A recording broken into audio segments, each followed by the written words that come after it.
It begins very, very early. Kids leaning over an iPad, leading to bad posture. Joining us is Dr. Liza, a body and posture expert. She's here with a bunch of fun ways to improve posture for kids. I think we, as human beings, are almost evolving as we lean over all these iPads and phones and so forth. Absolutely. So we started out like this, and then we got here, and now we're going back here. Yeah.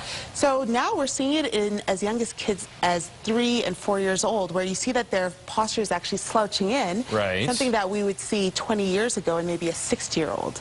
Oh, my goodness. Yeah. So one of the reasons is too much time spent sitting and too much time with tech. So you always see them on their iPads. You see them on their cell phones. Sure.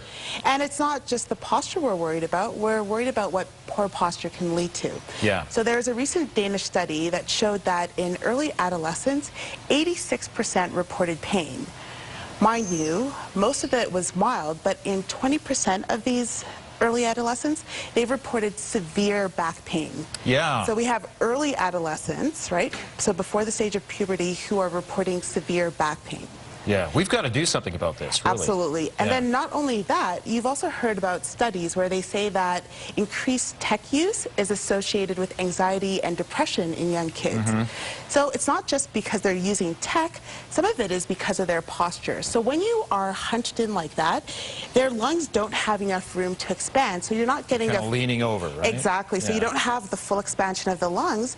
That sends feedback back to your brain saying, oh my gosh, I'm not getting enough oxygen, and that can lead to anxiety. Yeah. So when you have kids in their development phase where they're already getting these problems, you can only imagine why they would have anxiety and depression later on. Boy, this is really disconcerting. We've really got to be worried about this. Absolutely. Yeah. Okay, so what can we do about it then? Yeah, because the thing is with kids, a lot of times, you know, they're not going to adhere to a rehab program or boring exercises. Sure. So you have to keep them interesting. And they've shown with younger kids, you want them to move more.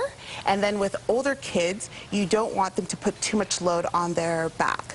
So one easy thing that they can do is to keep their hip loose, because that stretches, mobilizes, and gets you moving. So to do that, it's like we're doing the hula hoop, right? Like we're doing the hula hoop? Exactly. So you can go clockwise, and we're circling. I'm going counterclockwise. Move, make that circle as big as you can. Okay. Good? And what is this doing for us then? So you can feel the stretch when you're going as big as you can in the front of your hip flexors. Yep. And that's an area that's always contracted by too much sitting. Right. And that actually stiffens up your back when you spend that much time sitting, leading to back pain. So by doing this, you're helping to mobilize the hips and the lower back.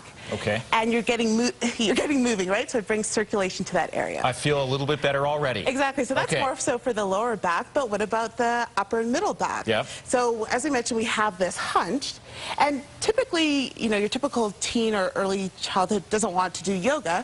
So one of the things you can do is you can put on some music and do a chest pump to it, right? So what you're doing with that... We don't have music right now. No, but we can have it in our head, right? Okay. So what you're doing is you're squeezing your shoulder blades together and sticking your chest out, and you can just do that to the beat. Okay. Okay? So get some tunes going. Exactly. Yeah. And so what that's doing is it's opening up your chest, because we're hunched forward, our pecs get tight, and we want to open them up. And then we also want to strengthen the muscles in our middle back, so our stabilizers that will pull our shoulders back. Right. So every time you squeeze it together, you're activating those muscles. And this is fun to do. You know, you can do it with your friends, you can have a competition like who can do it the best, and you can add in the hip circles, right? So the more they move, the better.